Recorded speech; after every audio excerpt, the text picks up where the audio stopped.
Prajurit unit artileri kelompok V Rusia mengirim salam berapi-api kepada pasukan angkatan bersenjata Ukraina. Rekamannya ramai beredar di media sosial Telegram pada Sabtu 1 Oktober 2022. Terhitung lebih dari 10 kali rentetan rudal mematikan diluncurkan oleh pasukan kelompok V Rusia ke arah pasukan Zelensky. Akibat dari serangan itu, Rusia mengklaim Ukraina lagi-lagi alami kerugian yang besar. Rusia melaporkan secara total 309 pesawat Ukraina dan 155 helikopter, 2.112 kendaraan udara tak berawak, 377 sistem rudal anti pesawat dieliminir oleh pasukan Vladimir Putin.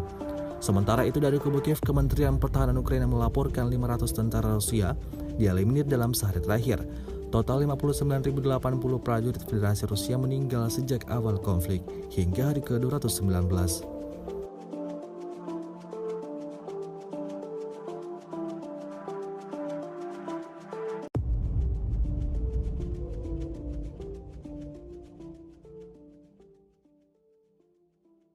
Terima kasih sudah nonton.